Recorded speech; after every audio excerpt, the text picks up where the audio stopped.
L'Angleterre et la vie anglaise, par Alphonse Esquiros. Édition Hetzel, 1869. Premier chapitre. Le sel dans le Royaume-Uni. Deuxième sous-partie.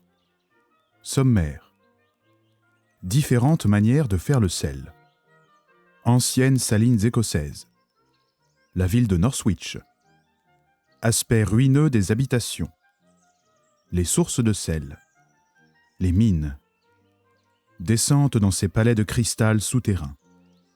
Les ouvriers mineurs. Accidents auxquels ils sont exposés. Les chaudières. Les séchoirs. La veuve du cabaret. Une mine hantée par les esprits. Quoique l'océan ait été, selon toute vraisemblance, le premier atelier de travail, cette source de richesse saline est aujourd'hui abandonnée par l'Angleterre. Il n'y a plus que l'Écosse, où l'on continue de tirer le sel de la mer. Les manufactures écossaises, où l'on élabore ce produit, se trouvent situées au bord du rivage, dans des endroits plus ou moins pittoresques. Ce sont des bâtiments longs et bas, qui se divisent en deux parties.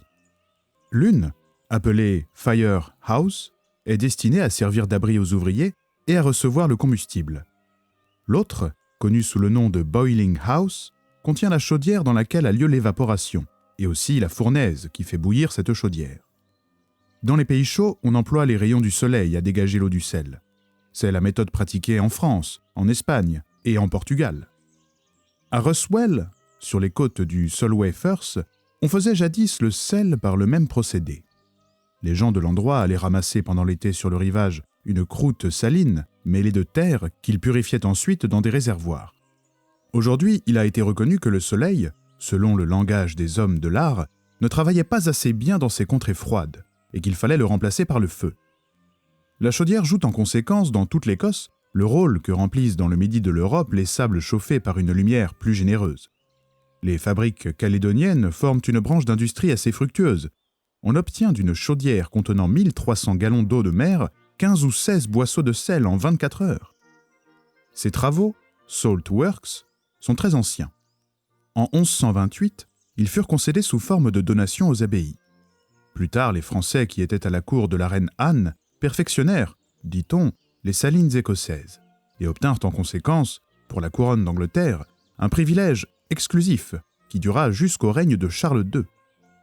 Un fait curieux est que, jusqu'en 1776, les ouvriers en sel, ainsi que les hommes employés dans les mines de charbon de terre, étaient esclaves. Il paraît même qu'ils aimaient leur servitude. Quand par hasard on obtenait pour eux du Parlement un acte d'émancipation, ils se révoltaient contre cette liberté. C'était, disait-il, une ruse de la part des maîtres qui voulaient ainsi s'affranchir d'un léger tribut consacré par l'usage. La coutume était en effet que quand l'esclave prenait femme, le maître lui fit un cadeau. Aujourd'hui, les sauniers écossais forment une libre et rude population, presque aussi noire que celle des mineurs. Je ne m'arrêterai d'ailleurs point à des travaux qui, en face des sources et des mines anglaises de sel, ont conservé peu d'importance. Ces sources salées et ces mines de sel se rencontrent isolées les unes des autres sur différents points du Cheshire et du Worcestershire. Mais c'est seulement à Northwich qu'elles se montrent réunies. Cette petite ville, entourée d'un paysage bien anglais, qui découvre par instants des perspectives charmantes, s'élève sur les bords du Weaver, une assez jolie rivière qui coule sur un lit de marne, et qui, tout près de là, court se marier avec le Dan. Il y a deux églises, dont l'une, perchée sur une élévation de terrain et bâtie en grès rouge, salue de loin le voyageur en lui montrant le ciel du bout de sa flèche. La ville par elle-même n'a rien de remarquable. La seule chose qui me frappa en arrivant, c'était l'état ruineux des habitations. Dans l'hôtel de l'Ange, où je descendis, et qui est, je crois, le seul hôtel de la ville, l'escalier chancelait comme un homme ivre, et les murs de ma chambre, à moitié disjoints, semblaient, selon l'expression d'un écrivain anglais, vivre en mauvaise intelligence avec le plancher. L'hôtelier m'avertit pourtant d'un air très sérieux que c'était une des maisons les plus solides de Northwich. Je fus bientôt forcé de partager son opinion, car, en me promenant dans certaines rues, j'avisai des toits qui ne posaient plus sur des logis, des murs de briques fendus, déchirés, des fenêtres déjetées qui prenaient les formes les plus bizarres, des tuyaux de cheminée qui laissaient sortir à mi-chemin la fumée par de larges crevasses. J'entrai par curiosité dans un public house, situé beaucoup plus bas que le niveau de la rue, et dont les lignes d'architecture présentaient la plus grande confusion. L'hôtesse, une vieille femme qui servait de la bière, m'apprit que depuis quelques années la maison s'enfonçait peu à peu. Autrefois, on descendait dans la cour par 3 marches. À présent, on y monte. « Notre demeure tombera », ajouta-t-elle d'un air calme. « Dieu veuille que mon fils ne s'y trouve pas dans ce moment-là, car pour moi, je tomberai sans doute avant elle. » Les habitants de Northwich ont l'insouciance du marin qui traverse la mer sur un bâtiment délabré. Non seulement les ouvrages de maçonnerie perdent chaque jour leur équilibre sur ce sol miné, mais encore il s'est fait de mémoire d'homme des changements remarquables dans le niveau des terrains et de la rivière. On m'a montré des vallées qui autrefois étaient presque des collines. Le lit du Weaver lui-même s'est abaissé. Il y a quelques années, c'est à peine si un bateau pouvait se frayer son chemin dans un des coudes de la rivière. Aujourd'hui, dans le même endroit, un vaisseau de guerre pourrait manœuvrer par les grandes eaux, tant la profondeur est considérable. La cause de ces changements est facile à pénétrer. La ville et les environs reposent sur un sol que traversent à l'intérieur des sources abondantes. Ces cours d'eau souterrains, formés par les pluies, se salent aux dépens des masses solides de sel sur lesquelles ils coulent. Il en résulte qu'ils usent la roche et que la croûte de terre superficielle s'affaisse avec les maisons, les champs et les rivières. On ne s'étonnera plus alors de rencontrer, à chaque pas, les signes précurseurs d'une grande ruine. C'est le sel qui a fait Northwich. C'est, je le crains, le sel qui la détruira. La ville se trouve en effet menacée avec le temps par les progrès d'un lent et silencieux tremblement de terre. Si les sources de sel, Salt Springs, ravagent le sous-sol, elles donnent naissance d'un autre côté à une branche de commerce florissante. Cette richesse naturelle se montre d'ailleurs très limitée. Les sources d'eau salée n'existent guère que dans 2 comtés de l'Angleterre. Elles manquent entièrement à l'Écosse et à l'Irlande. À Northwich, on les rencontre presque en sortant de la ville, au sein d'un paysage découvert, semé de prairies, d'arbres et de maisons isolées, autour desquelles pèsent des chevaux et des vaches, s'élèvent de distance en distance des bâtiments d'une mine sombre, d'une couleur noire, surmontés par 1 ou 2 tuyaux de briques, d'où la fumée s'échappe en jetant un nuage sur la verdure. Dans ces bâtiments travaille une pompe à vapeur surveillée par un contremaître. Elle va chercher l'eau à 30 ou 40 mètres au-dessous de la surface de la terre. Cette eau est fortement imprégnée de sel.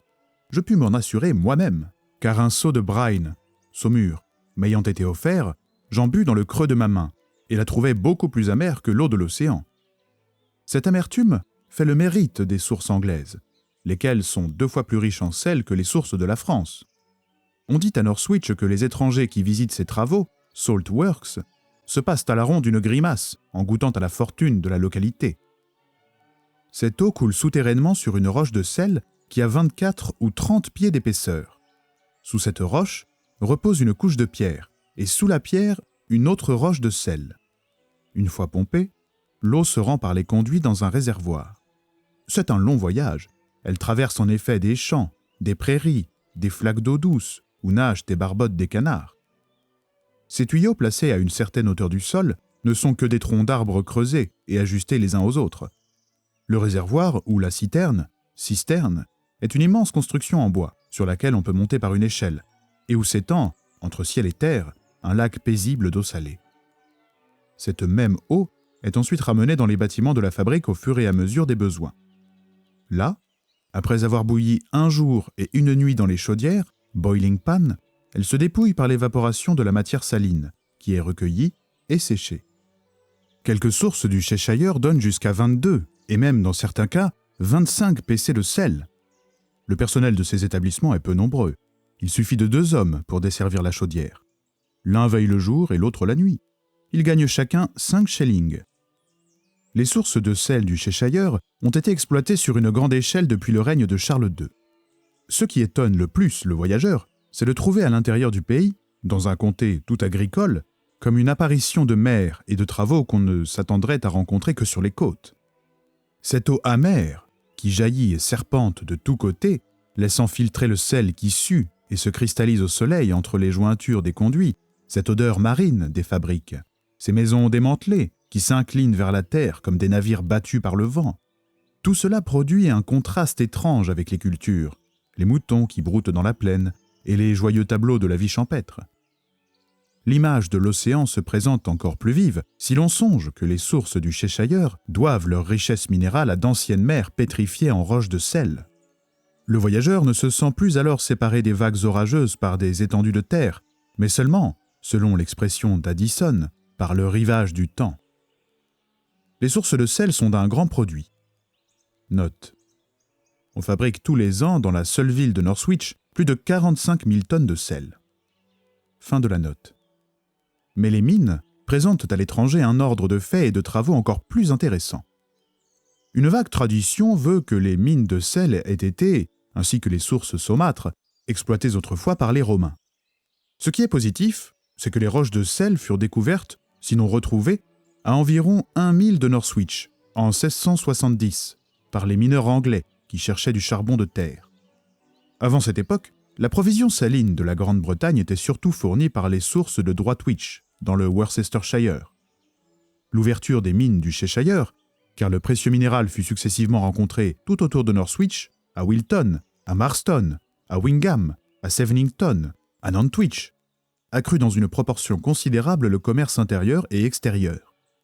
Aujourd'hui, la nature du sous-sol est connue, et l'Anglais, dans un sage sentiment de prévoyance, a mesuré la profondeur de ces trésors enfouis par les révolutions terrestres.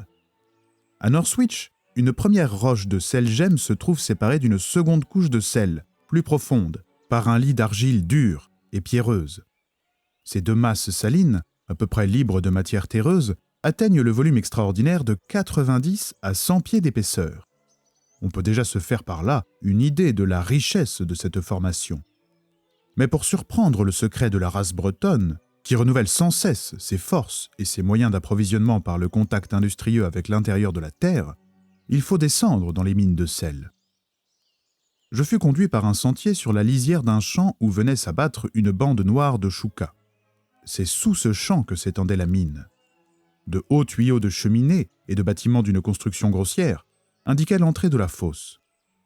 Sous un hangar recouvert en tuiles et où gisaient pêle-mêle des débris énormes de roches de sel, s'ouvrait le puits, ou, comme dit la métaphore anglaise, l'œil de la mine, au bord duquel je rencontrai un homme qui me demanda si je voulais descendre.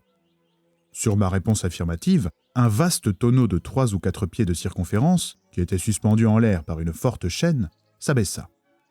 Je montai sur la plateforme, et je me plongeai dans le tonneau qui me couvrait presque jusqu'au cou. Comme nous étions 3, on nous avertit de nous serrer les uns contre les autres, attendu que la bouche était étroite, doublée de fer jusqu'à une certaine profondeur, et que nous courions au risque de nous frotter durement contre les parois circulaires du puits. Le tonneau, soulevé par la chaîne, se balança un instant au-dessus de l'ouverture de la fosse, puis s'enfonça rapidement dans la nuit croissante. Tout était déjà silencieux. On n'entendait plus que les gouttes d'eau salée filtrant à travers la roche, et qui suintaient le long des murs.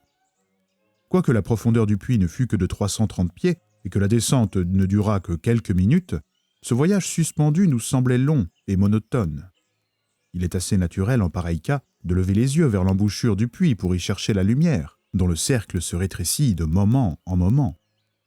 Vers le milieu de la fosse, cette lumière paraissait comme une lune. Quand le tonneau toucha le fond, ce n'était plus qu'une étoile. Nous fûmes reçus par un homme d'une 50aine d'années, à cheveux gris, à figure vénérable, qui travaillait dans la mine depuis l'âge de 12 ans. Il nous distribua des chandelles longues et minces. Lui-même avait à la main un chandelier de mineur, c'est-à-dire une boule d'argile molle qui permet de fixer la lumière contre les saillies de la roche et qui prend aisément toutes les formes.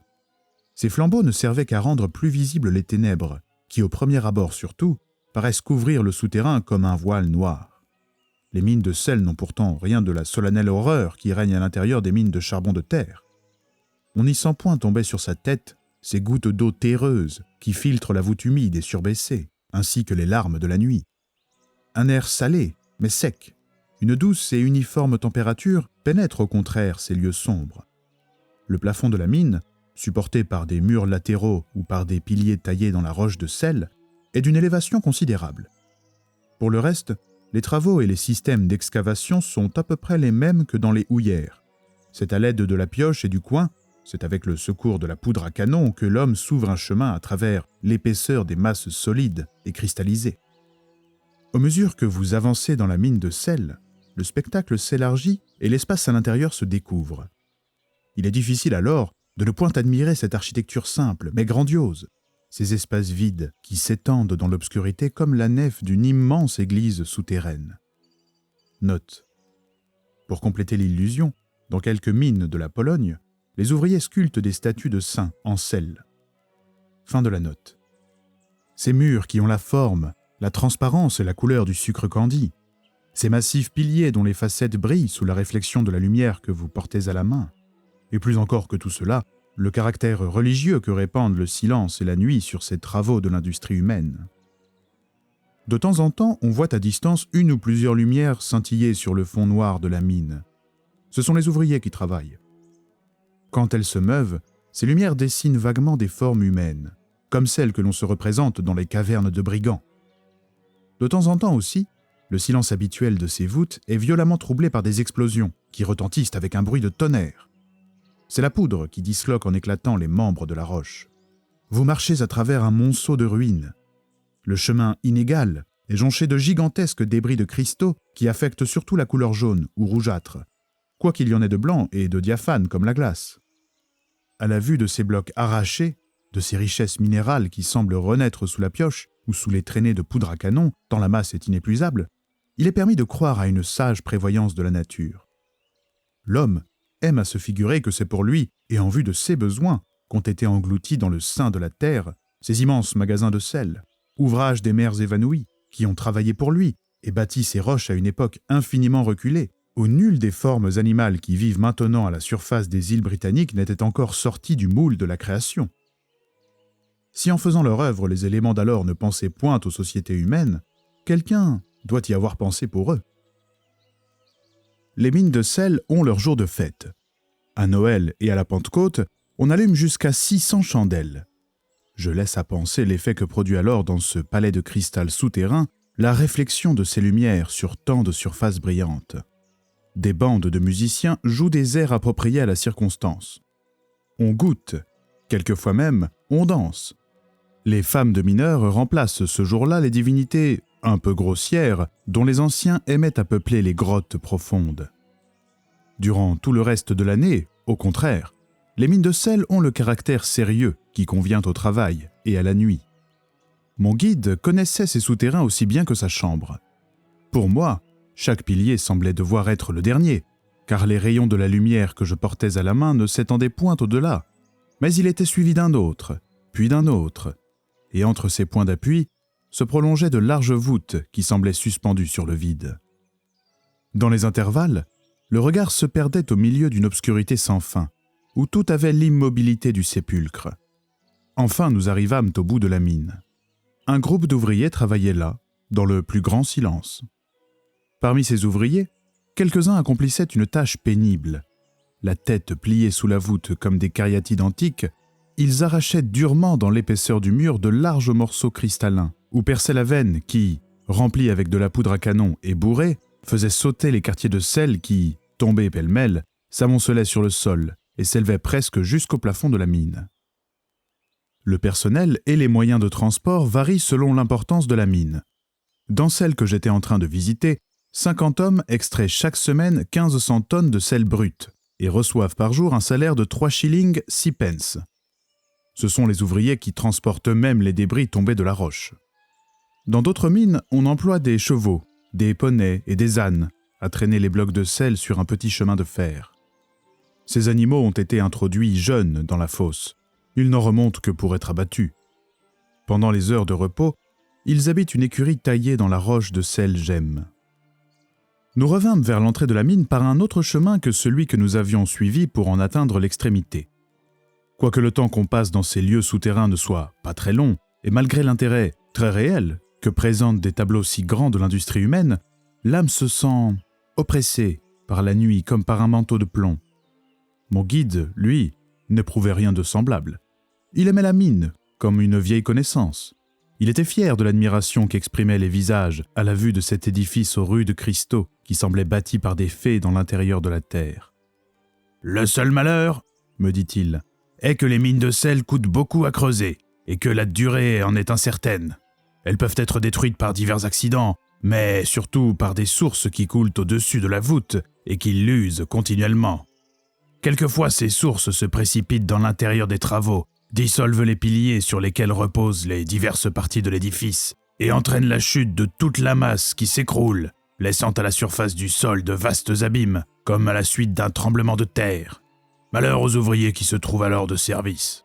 Vous avez sans doute vu près d'ici l'endroit où une mine de sel est tombée, il y a quelques années, ensevelissant avec elle une machine à vapeur, 6 chevaux, 9 hommes et quelques maisons. L'idée que l'eau coulait au-dessus de nos têtes et que le plafond de la mine pouvait fondre n'avait rien de très rassurant.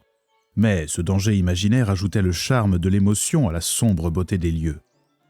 Cependant, nous avons regagné par une vaste galerie l'ouverture intérieure de la fosse, shaft, que les ingénieurs anglais comparent à la trachée artère. C'est en effet par ce tuyau que la mine respire. À travers les cercles d'ombre qui s'élevaient en tourbillonnant vers le ciel, la lumière du jour se remontrait avec la forme et la blancheur d'un Schelling.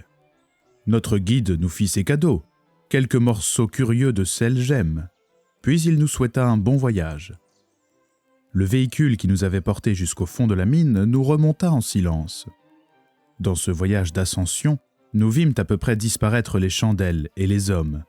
Puis, après avoir traversé la nuit, nous nous retrouvâmes dans le hangar, au milieu des blocs de sel versés par le tonneau. Ce minéral est employé dans certains pays pour sculpter des ouvrages d'art. Il existe en Espagne, près de Cardona, dans la Catalogne, une montagne de sel dont la masse présente une élévation de 4 à 500 pieds. Le sel de Cardona, de différentes couleurs, mais le plus souvent blanc et transparent comme le cristal, reste longtemps dans l'eau sans se dissoudre. On en fait des vases, des urnes, des chandeliers. En Angleterre, le sel gemme se montre beaucoup plus sensible aux influences de l'humidité. Aussi se hâte-t-on de le convertir en objet de commerce. De la bouche de la mine, on commence par le transporter dans la maison à bouilloire, Boiling House, où il va se purifier et revêtir la blancheur de la neige. Les Boiling Houses sont de grossières constructions, avec une fournaise et de grands tuyaux de cheminée qui la nuit flamboient dans le ciel comme des torches. On monte par un escalier en échelle sur une plateforme en bois, au milieu de laquelle fume une chaudière ouverte et peu profonde, ayant à peu près 20 pieds de long sur 12 de large. C'est là-dedans qu'on jette le sel, plus ou moins chargé de matière terreuse, et tel qu'il est sorti des entrailles de la mine. Quand il a bouilli dans l'eau durant 6 ou 7 heures, on le recueille dans des moules, barrows, qui ont à peu près la forme d'un pain de sucre. De là, on le transporte dans une chambre chaude, où on le laisse sécher pendant quelques jours. À partir de ce moment, le sel est fait. Il ne reste plus qu'à l'entasser dans le storehouse, sorte de grange ou de magasin au sein duquel il est curieux de voir ces montagnes neigeuses, plus ou moins recouvertes d'une légère croûte de poussière. La blancheur du sel fabriqué contraste en effet d'une matière piquante avec les murs sombres et enfumés de la manufacture, les amas de charbon de terre et toutes sortes de choses noires. Au fur et à mesure des demandes, on remue à la pelle et l'on charge sur des voitures ou des bateaux ce que produit l'industrie. La vue d'un tel ensemble de travaux fait naître plus d'une réflexion sur les soins et les sacrifices qu'exige la préparation des matières plus usuelles. Les fournisseurs du Cheshire ont rugi, les roues des machines ont tourné, des vies d'ouvriers ont même été détruites, dans plus d'un cas, par des accidents divers, avant que l'homme ne puisse jouir à table d'une chose aussi vulgaire qu'une pincée de sel. Au point de vue du commerce des salines, la position de Northwich est excellente. Presque tout le sel destiné à l'exportation se fait dans la vallée du Wever. Il est expédié sur cette rivière dans des barques. Le Wever communique avec le Mersey, qui se jette dans la mer, à Liverpool. Parmi les autres mines du Cheshire, je dois signaler celle de Wilton et de Nantwich. Note. C'est à Nantwich que la veuve de Milton passa les dernières années de sa vie et mourut dans un âge avancé en 1726. Fin de la note. À Wilton, j'ai visité les plus beaux et les plus gigantesques ouvrages de ce genre qui existent, je crois, en Angleterre. Figurez-vous un édifice circulaire de 108 mètres de circonférence, dont le toit ou la voûte s'appuie sur 5 piliers d'une dimension énorme. Illuminés aux chandelles, ces masses de sel solide produisent un effet auguste et ravissant. Le voyageur stupéfait ne sait ce qu'il doit admirer le plus, ou de ces richesses souterraines de la nature, ou du caractère titanesque des constructions. Il ne faut pas non plus oublier Droitwich, dans le Worcestershire, qui produit le sel le plus blanc qui existe dans le monde. La ville de Droitwich était connue des Romains. Elle envoie aujourd'hui par le canal d'immenses quantités de sel qui, n'étant point secouées par le mouvement de la mer, arrivent à Londres dans les meilleures conditions, c'est-à-dire sous forme de briques de neige au grain fin et scintillant. À Londres, le grand entrepôt de cette denrée se trouve dans City Road, où, du haut du pont qui traverse le canal, vous pouvez voir les wharfs et les magasins de sel. Il y a d'autres établissements du même genre dans Wapping et près du marché de Billingsgate. Sur ces différents théâtres de travaux, on est à même de se faire une idée du lien qui existe entre la géologie des îles britanniques et la prospérité commerciale de la nation anglaise. Les sources et les mines inépuisables du Cheshire et du Worcestershire fournissent du sel à plusieurs États de l'Europe et de l'Amérique. Les Anglais exportent surtout cette marchandise dans les Pays-Bas, en Prusse et en Russie. On estime à 500 000 tonnes la production annuelle du sel en Angleterre. Note. Je ne citerai le résultat que d'une seule année. En 1844, 13 476 884 boisseaux de sel blanc ou à l'état brut ont été exportés. L'Angleterre retint cette même année pour sa consommation intérieure 12 647 616 boisseaux. Fin de la note. Le capital qui fonctionne dans les fabriques est, dit-on, d'1 million de livres sterling, et l'on évalue à 10 ou 12 000 au moins le nombre des ouvriers que cette industrie fait vivre. L'exploitation des mines de sel nous amène à parler de la vie des mineurs. Ces derniers forment une corporation très distincte, qu'il ne faut point confondre avec celle des ouvriers, qui travaillent dans les fosses de charbon de terre. D'abord, le séjour dans les mines de sel est beaucoup moins pénible et beaucoup moins dangereux que dans les autres ateliers souterrains de la Grande-Bretagne. L'air y est sec et salubre. On se plaint même de ce qu'il soit trop bon, car on dit que cet air salé produit l'effet des brises qu'on respire sur le rivage de la mer. Il excite la soif et l'appétit. Les mineurs du Cheshire qui ne commettent point d'excès atteignent la moyenne ordinaire de la longévité. Par malheur, la tentation est forte.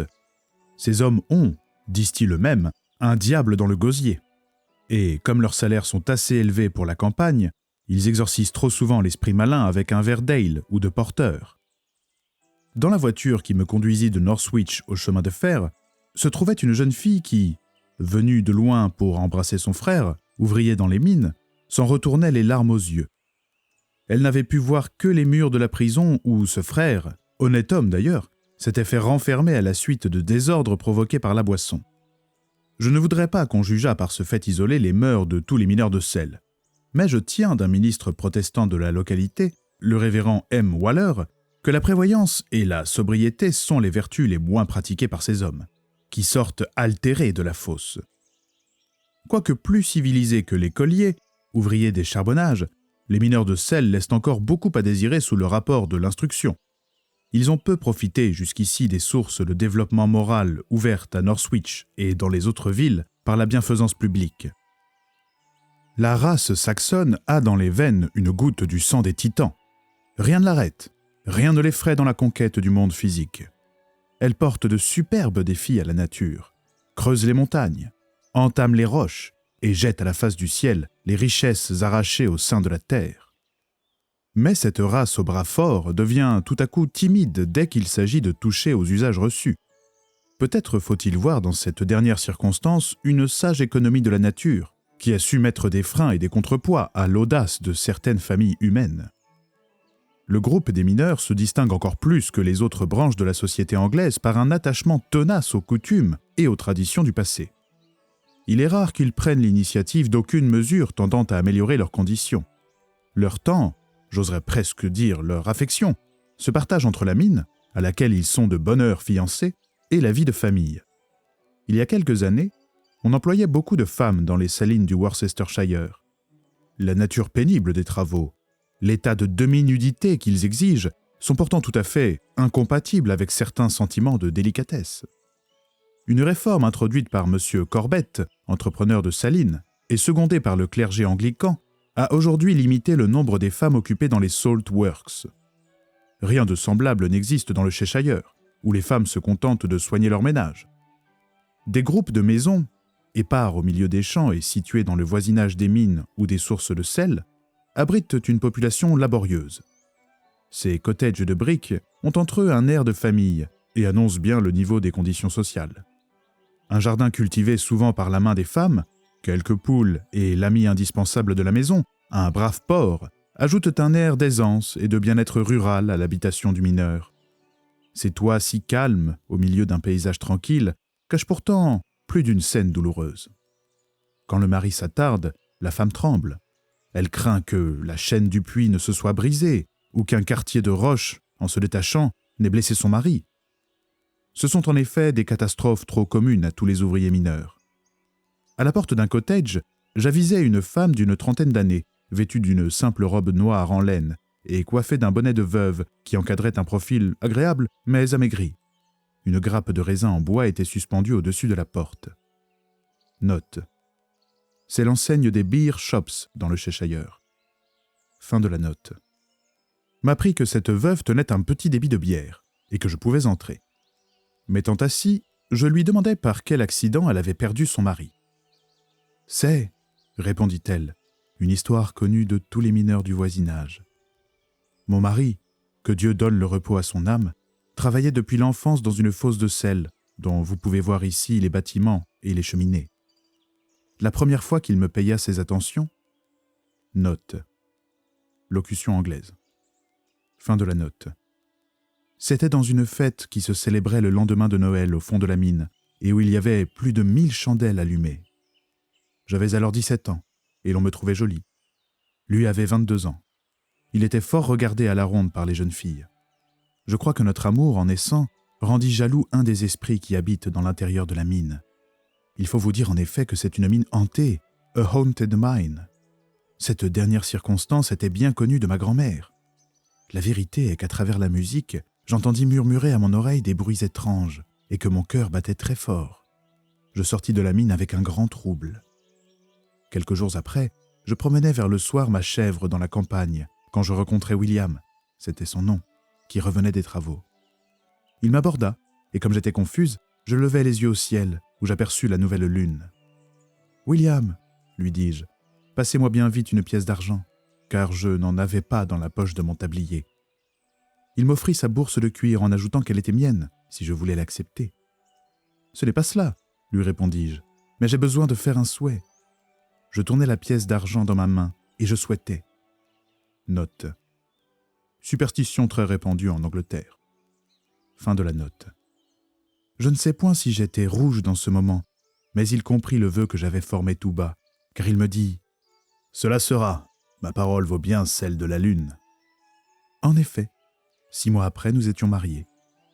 William était un bon ouvrier qui ne dépensait point son argent avec les camarades. Aussi, notre petite maison prospéra, et notre mariage fut béni par la naissance de 2 enfants. Je n'étais pourtant point sans inquiétude, car je connaissais bien la méchanceté des esprits. Chaque fois qu'il tardait à revenir de son travail, ma tête était perdue. Un soir, il y a de cela 18 mois, j'avais compté inutilement les heures après les heures. En proie à une agitation extrême, je courus vers la bouche de la fosse. Je lus tout de suite sur le visage des hommes qu'il était survenu un accident au fond de la mine. Ils voulaient me retenir, mais je m'étais élancé malgré eux dans le tonneau. Comme ils virent que j'étais résolu, ils consentirent à lâcher la chaîne. La mine était silencieuse et noire. Les travaux avaient cessé. Dans tout autre moment, j'aurais eu peur, mais la crainte d'un danger réel et d'un événement terrible me donna du courage. Je me dirigeais de pilier en pilier jusqu'au fond de la mine, où brillait un groupe de chandelles. Vous pouvez juger de mon désespoir quand, au milieu d'un cercle de mineurs, j'aperçus mon mari couché, presque insensible, sur des morceaux de sels amoncelés. Un camarade lui soutenait la tête. Les autres ouvriers avaient jeté sur lui leurs habits pour le couvrir. Il me reconnut et voulut sourire, mais la pâleur de la mort était sur son visage. On avait envoyé chercher le médecin qui arriva sur les lieux au bout de quelques minutes. Le docteur l'examina, puis, secouant la tête d'un air qui me glaça le sang dans les veines, il se fit expliquer la nature de l'accident. « Ce bloc est tombé sur lui !» dit l'un des ouvriers en montrant une énorme masse de sel qui gisait à terre. Sur l'ordre du médecin, 2 camarades soulevèrent mon pauvre homme avec précaution et l'étendirent sur un traîneau qui glissa vers l'ouverture de la fosse. Durant le trajet, je soutenais sa main droite, qui était pendante et froide. Mais quand nous arrivâmes au shaft, il expira. Les mineurs sont bons entre eux et compatissent au sort des pauvres veuves. Ils m'aidèrent à monter ce petit commerce, et maintenant, ils viennent boire dans ma beer shop, de préférence à tout autre du voisinage. Tels sont les dangereux travaux d'extraction que nécessite le sel. Pour connaître les applications de ce minéral, c'est dans d'autres districts industriels ou agricoles que j'avais à me transporter. Fin de cette partie du chapitre. Avant de partir, n'oubliez pas, s'il vous a plu, de laisser à cet épisode le nombre d'étoiles que vous estimez qu'il mérite, et d'en parler autour de vous. À bientôt.